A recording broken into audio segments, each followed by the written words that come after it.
To make sandpaper, you need a lot of grit. There are thousands of tiny abrasive grains on a single sheet. The whole idea is to create friction. By rubbing the sandpaper against wood or metal, you can remove defects and create a uniform surface.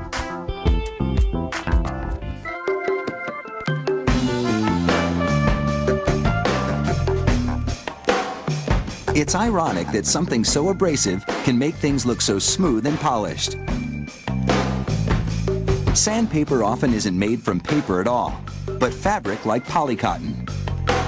The cloth is unwound into a machine with a printing press. Rollers lined with rubber printers stamp product information onto the cloth. The cloth then travels underneath the printing press, where more rollers apply a heat-setting adhesive to the unprinted side.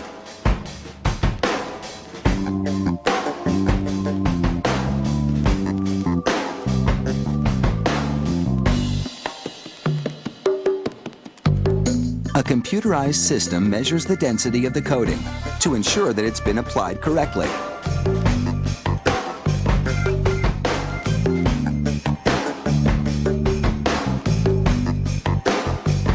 Then, the cloth is pulled one floor down to the electrostatic pit. Here, the environment is kept hot and humid, perfect for applying abrasive grains to the cloth electrostatically. The grains are poured onto a conveyor belt in the pit. The conveyor moves the grains under the rolling cloth and between electrodes and ground plates. The system generates an electrical field that triggers a mini sandstorm. Once airborne, the abrasive grains stick to the adhesive-coated cloth and become embedded in it. This method allows for even distribution of the grains across the cloth.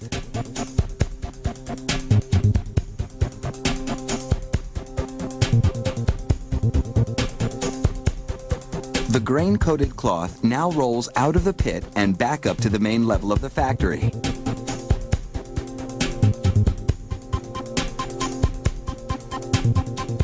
A technician cuts a swatch of the sandpaper, then peels away layers and makes 3 different cutouts. One of the cloth alone, another of the cloth with the adhesive coating, and a third, the grain and adhesive coated cloth.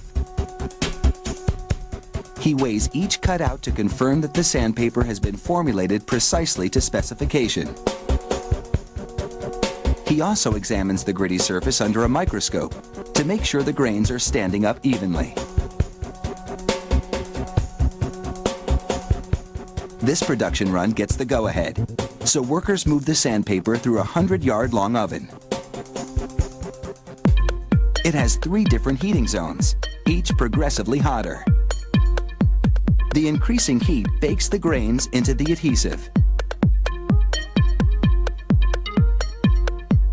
The sandpaper is now rough enough, but it's not quite ready for use. In the next step, a coat of resin is rolled over the gritty surface, binding the grains to the base. After the resin is cured to the surface, these jumbo rolls of sandpaper are stored in a warehouse until it's time to cut them down to size.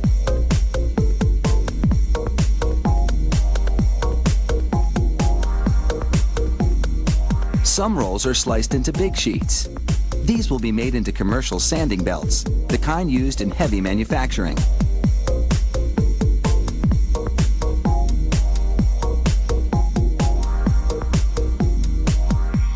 Another machine punches out sanding discs.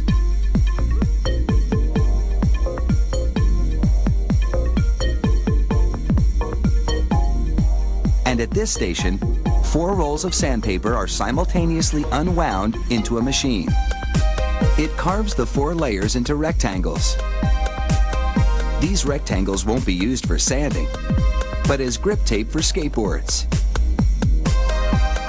From refinishing your furniture to nose grinding at the skate park, sandpaper will always give you an edge. And with so many grits to choose from, there really is a sandpaper for every job.